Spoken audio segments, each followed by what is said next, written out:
This Testimony Tuesday is the one about our marriage. So we've been married for over 20 years. We have raised 4 children. We currently co-host a show together, and we try to put God first.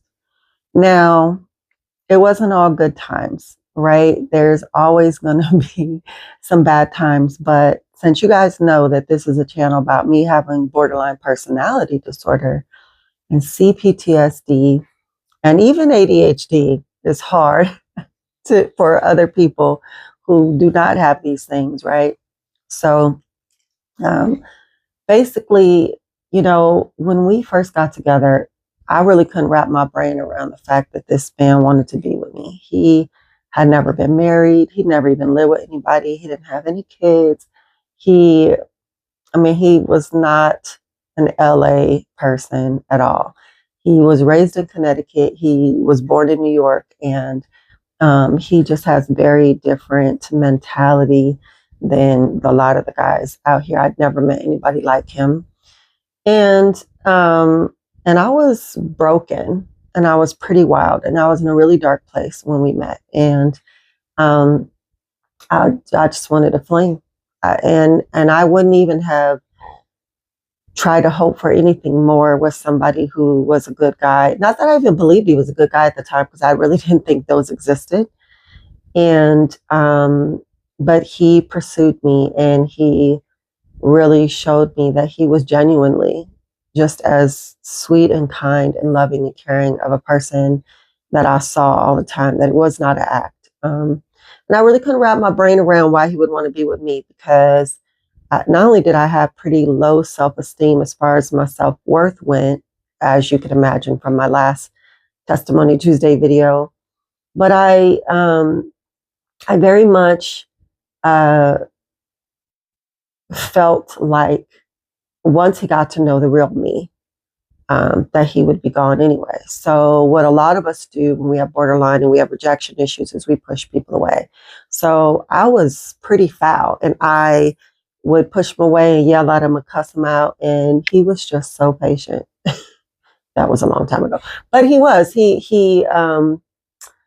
just like, okay, well, I'll talk to you when you're better. And I'd never seen anything like that. The problem is that over time, I had never learned to respect a man as a head of a household.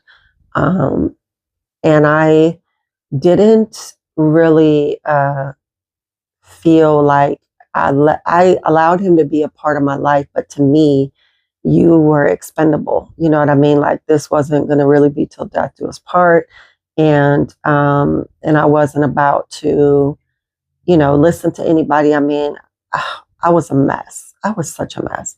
We'll do a video with me interviewing him about what it was like for him over these 20 years. But just to let you know, I acknowledge that when they talk about hurt people hurting people, which I have talked about in my prior videos, when he came to me, he had not been hurt by a woman the way that I hurt him. I really, I have all this damage from my past, and people have hurt me, but a lot of his damage came from me.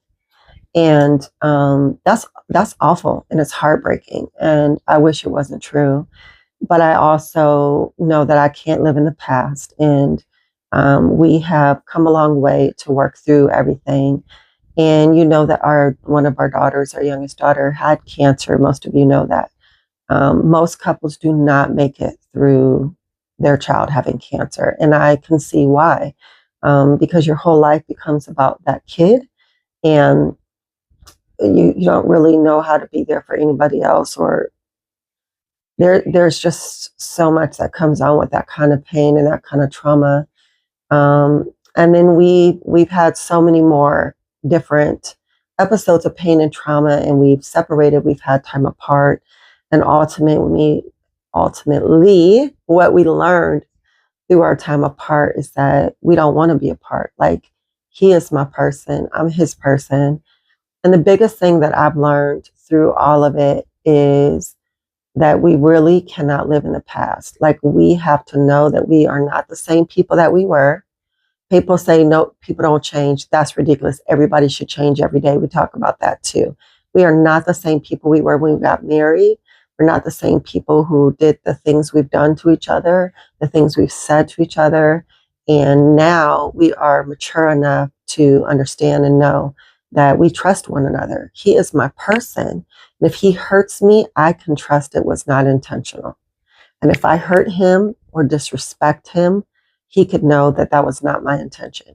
And if we share that we felt that way, the other person needs to care and not make it about us. Like, you've got to put your pride aside and you have to decide that you're going to trust this person and that you are going to believe they have your best interest at heart. And that allows you to have their best interest at heart. And if both of you believe that about each other, I promise you, you will last 20 plus years. We don't even fight. Like, we rarely have a disagreement. And if we do, we know how to disagree without being disagreeable. And we just are best friends and we get along and we enjoy each other's company.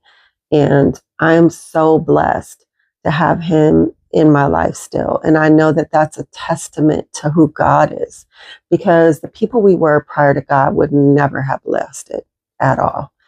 But because God brought us through and because we both looked to him and he helped heal both of us and grow both of us into this relationship, my testimony is that if both of you love God and put God first, then you can love one another and put the other person above your own self and your own needs.